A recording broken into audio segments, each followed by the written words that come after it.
Being good at strategy in chess is just being good at strategy in chess. It doesn't make you better in strategy at everything because everything is different. You learn strategy from being good at a tactic. Playing chess is a tactic. There are rules to that tactic. Therefore, it has an element of science. But strategy is an art. That's why it's subject to interpretation. Hence, The Art of War, as a title of the book, makes sense. Nevertheless, I don't like the word war included. But then again, isn't that a Western thing? Because the symbol that's used on the book, The Art of War, is in Chinese a symbol that doesn't just stand for war. It stands for any type of hardship or problem or obstacle that has to be overcome. So to me, the book is misleading. The Art of War is really a bottom feeder. It's written backwards to get the lowest people first. Kind of like Bitcoin was meant to get the poorest people first. And it did. And The Art of War does. Attracting usually people who are interested in fighting or want to know about fighting or war, or that whole dark element attracts them. And if they stay with it, they won't have a choice but to get better. People who could not be reached by philosophy or religion, which is supposed to make people better.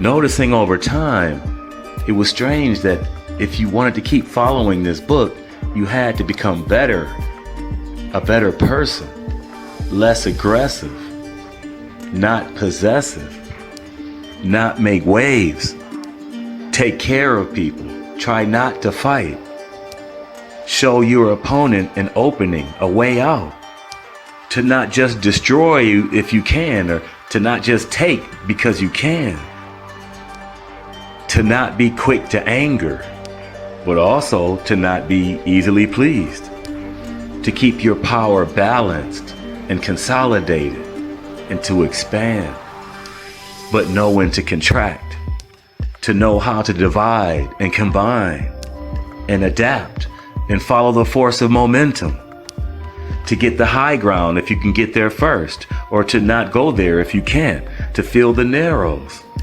to not go forward on open wide terrain, to travel over unpopulated territory and attain ground of contention, to become skilled at the unorthodox in order to be infinite as heaven and earth, to be formless. Everyone knows the form by which I am victorious, but no one knows the form by which I ensure victory.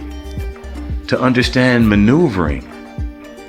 Chapter 9. Those sent to draw water who first drink themselves are thirsty, or when half their force advances and half their force retreats, they're trying to lure you.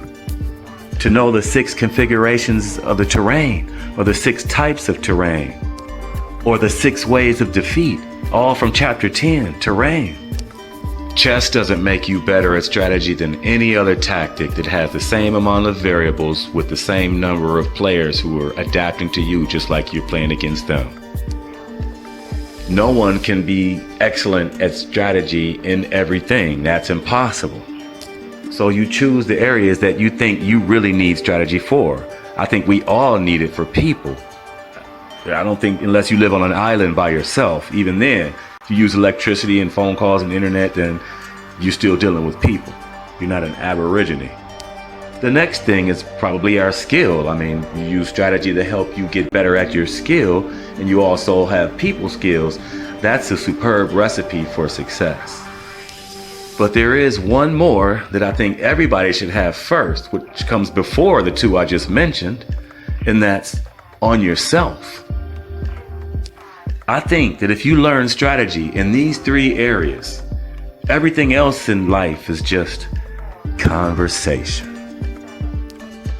I'm Austin Christian with The Art of War Made Easy. Subscribe, like, leave a comment, and may the force of momentum, chapter 5, be with you. Translated by Thomas Cleary. He's the best translator of The Art of War.